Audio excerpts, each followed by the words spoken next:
말씀 봉독하겠습니다. 오늘 우리에게 주시는 하나님의 말씀은 사사기 6장 1절부터 6절까지의 말씀입니다. 제가 봉독하겠습니다. 이스라엘 자손이 또 여호와의 목전에 악을 행하였으므로 여호와께서 7년 동안 그들을 미디안의 손에 넘겨주시니 미디안의 손이 이스라엘을 이긴지라. 이스라엘 자손이 미디안으로 말미암아 산에서 웅덩이와 굴과 산성을 자기들을 위하여 만들었으며 이스라엘이 파종한 때면 미디안과 아말렉과 동방 사람들이 치러 올라와서 진을 치고 가사에 이르도록 토지 소산을 멸하여 이스라엘 가운데에 먹을 것을 남겨두지 아니하며 양이나 소나 나귀도 남기지 아니하니 이는 그들이 그들의 짐승과 장막을 가지고 올라와 메뚜기 떼같이 많이 들어오니 그 사람과 낙타가 무수함이라. 그들이 그 땅에 들어와 멸하려 하니 이스라엘이 미디안으로 말미암아 궁핍함이 심한지라. 이에 이스라엘 자손이 여호와께 부르짖었더라. 아멘. 여러분, 요즘 우리 청년들의 큰 이슈는 집값입니다. 30대가 많은 우리 청년부에게는 정말 현실적인 고민일 것이고 20대 청년들에게는 또 취업을 준비한 청년들 또한 이 집에 대한 이야기가 먼 나라 이야기가 아닌 지금 우리에게 닥친 이야기일 것입니다. 사실 이제 아무리 노력을 해도 집을 살 수 없다라는 이야기들이 들려오게 됩니다. 여러분 뭔가 잘못되었다라고 생각하지 않습니까? 열심히 일함으로써 또 돈을 벌거나 또는 사업을 열심히 해서 물건을 많이 팔아서 돈을 버는 것이 아니라 이제는 집을 사면 일을 하지 않아도 되는 세상이 왔다라고 이야기를 합니다. 건물주가 되면 일을 하지 않음과 동시에 그냥 건물의 가치가 올라가서 돈을 벌 수 있다라는 이야기를 하죠. 여러분, 이러한 시스템은 결국 우리가 돈을 버는 목적이 무엇이 됩니까? 집을 사기 위해서 돈을 벌게 되죠. 집을 사게 되면 일을 하지 않아도 집값이 올라가므로 돈을 벌 수 있게 되기 때문입니다. 그런데 문제는 무엇입니까? 이러한 시스템은 결국 돈이 많은 사람들을 돈을 벌게 하고 그리고 돈이 없는 사람들은 아무리 일을 해도 돈을 벌 수 없는 그런 상황. 아무리 일을 해도 입에 풀칠을 할 수도 없게 힘들어지는 그런 상황들이 우리에게 만들어진다라는 것이죠. 이는 모든 이들에게 공평하게 주어지는 나라가 아니다라는 것입니다. 이는 모든 이들에게 기회가 공평하게 주어지지 않는다라는 것을 뜻합니다. 돈이 많은 사람들 또는 막차를 타서 지금이라도 집을 산 사람들은 소득을 얻고 그러지 못한 사람들은 소득을 얻는 일이 굉장히 어려워진다라는 것이죠.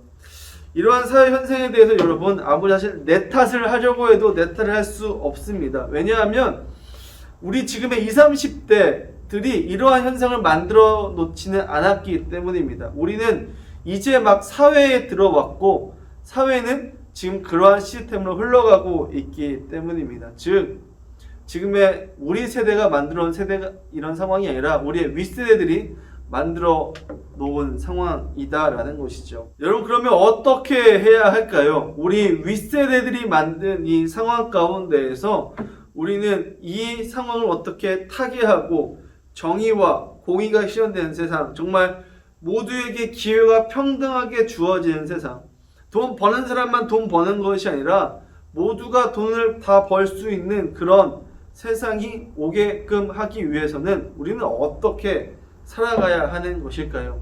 저는 오늘 본문에 나온 이 기드온을 통해서 그 방법을 찾아가 보려고 합니다. 여러분, 이 기드온은 사사시대 때의 사람입니다. 사사시대는 왕이 나타나기 전의 시대이죠. 그래서 그들에게 강력한 중앙 집권이 없었습니다.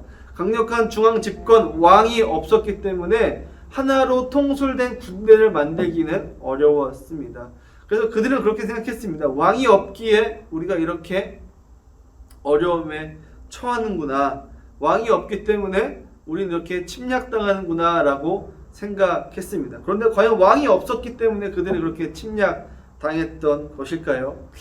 여러분, 무튼 이 기드온이 살던 시대에는 이 미디안이라는 족속이 계속 올라와서 추수할 때만 되면 올라와서 그들이 갖고 있던 모든 곡식들과 모든 가축들을 다 가지고 가버렸습니다.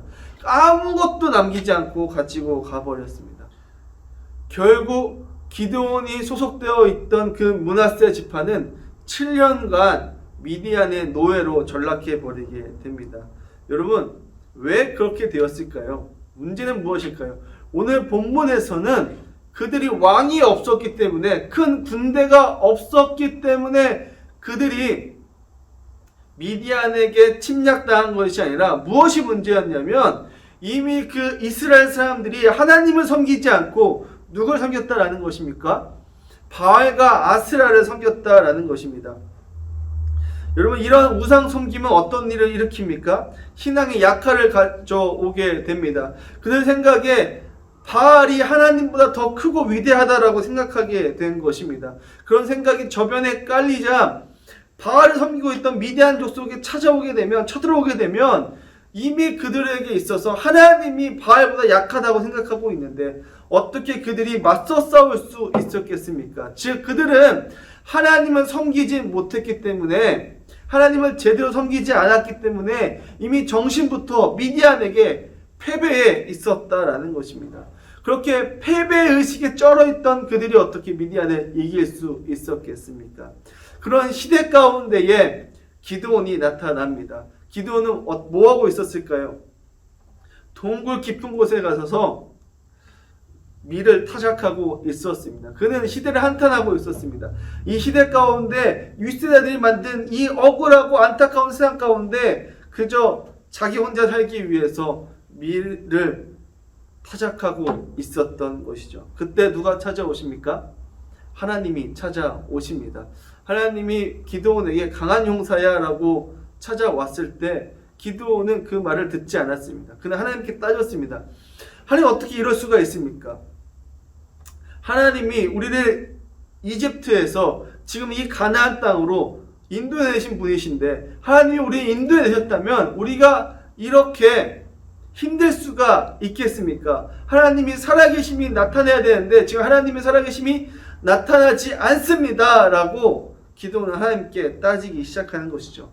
그때 하나님께서 기드온에게 무엇이다 라고 말합니까? 하나님이 기드온에게 이야기하신 것은, 그렇다면 네가 이 어려움을 극복해내라 라고 이야기합니다. 지금 이 부모 세대, 윗세대들로 인하여서 어려움이 찾아왔는데 그것에 대해서 한탄만 하고 이렇게 숨어 지내는 것이 아니라 너가 앞으로 나아가서 나 하나님이 있다는 것을 드러내고 증명해내고 그들 앞에서 하나님의 일들을 행하라 라고 하나님은 기드온에게 이야기합니다. 그래서 기드온은 어떻게 합니까? 여전히 그곳에 숨어 있었습니까? 아니요. 하나님의 말씀에 용기를 얻어 집안에 있었던 바알과 아스라 신상을 도끼로 찍어버립니다. 무너뜨려버립니다. 여러분, 이것이 기드온의 용기였습니다. 그리고 하나님이 살아계심을 선포하고 군대를 모아서 미디안 족속을 물리치는 것이 오늘 기드온의 역사입니다. 여러분, 기드온은 어떻게 했습니까?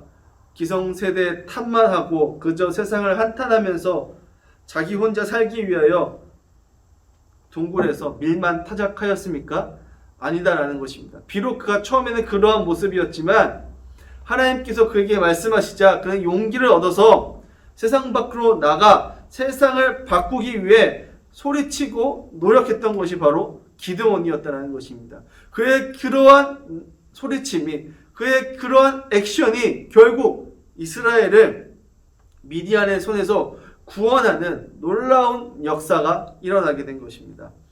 그렇다면 여러분, 이 시대의 문제 가운데 우리는 어떻게 행동해야 합니까? 여러분, 이 시대의 문제는 무엇입니까? 많은 사람들이 손에 쥐려고만 합니다. 가지려고만 합니다. 놓으려고 하면 내가 죽을 것 같고 내가 먹고 살지 못할 것 같은 그런 어려움이 찾아올 것이라는 두려움이 저변에 깔려 있습니다. 그래서 서로 더 많이 가지려고 하고 서로 더 많은 것을 누리려고 합니다.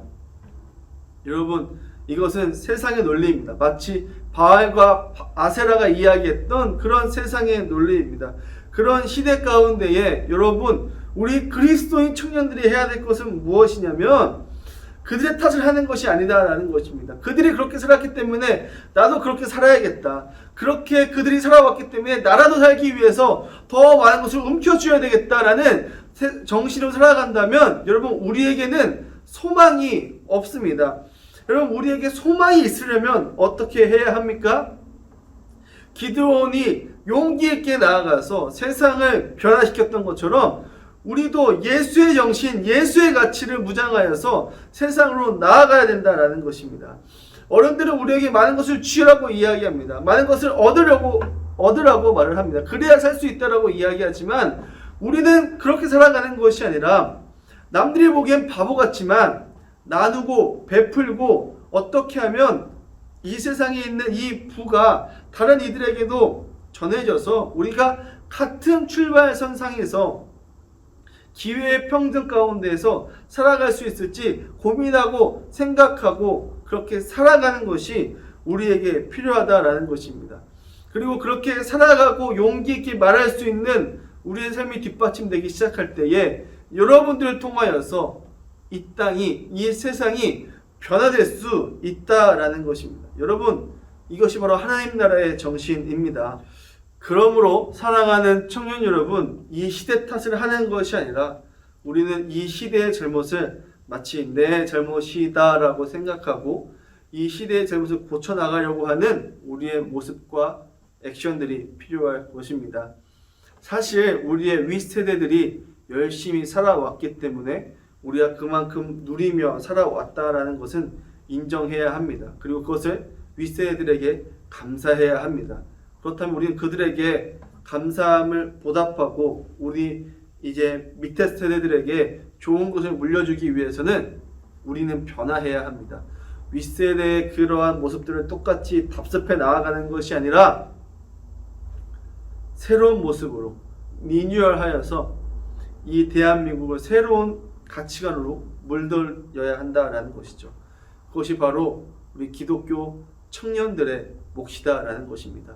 사랑하는 청년 여러분, 시대가 어렵다고 해서 포기하는 것이 아니라 내가 작은 사람이어서 그냥 세상에 편승하여 살아가는 것이 아니라 크신 하나님을 의지하고 크신 하나님의 정신대로 살아가기 시작할 때에 이 세상이 변한다는 사실을 기억하시고 이번 한 주도 그리스도인답게 살아가시는 여러분들 되기를 주님의 이름으로 소망합니다.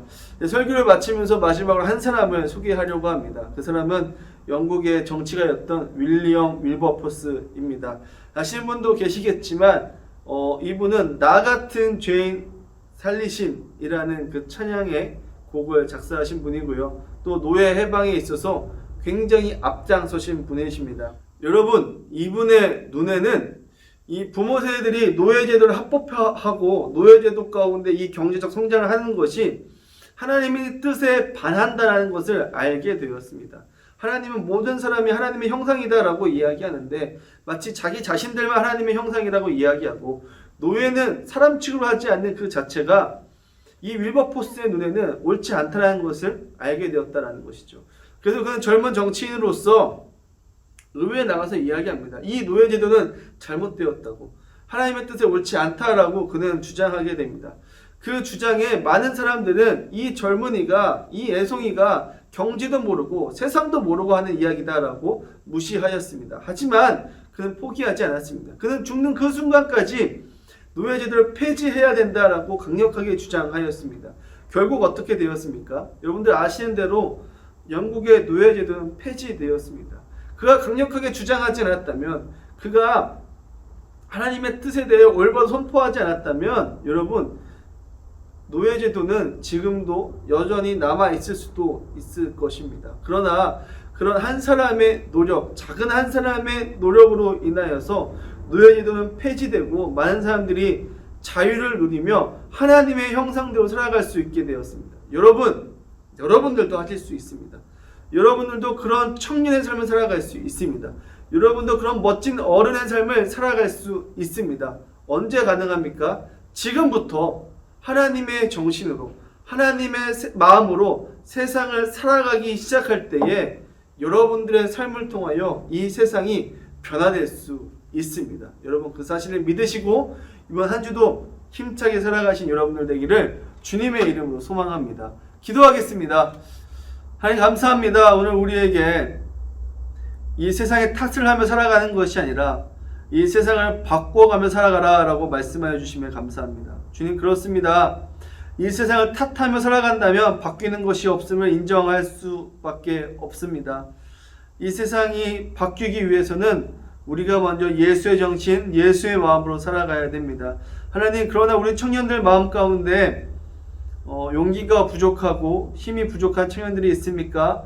기드온처럼 찾아가 주시고 함께하여 주셔서 예수의 정신으로 살아갈 수 있도록 인도하여 주시옵소서. 그래서 우리 청년들 한 사람 한 사람을 통하여서 이 세상이 변화되고 바뀔 수 있는 그 희망과 소망을 허락하여 주시옵시고 그 희망과 소망을 통하여서 이 세상을 멋지게 살아갈 수 있는 우리 청년들 되어질 수 있도록 주님 도와주시옵소서. 그래서 우리 청년들을 통하여 이 땅이 바뀌어지길 소망합니다. 우리 청년들을 통하여 이 세상의 문화가 변화되길 소망합니다. 주님 함께하여 주시고 역사하여 주시옵소서. 주님의 놀라운 일들이 우리 청년들을 통하여서 일어나길 소망하오니 주님 함께하여 주시옵소서. 감사드리며 예수님의 이름으로 기도드렸습니다. 아멘.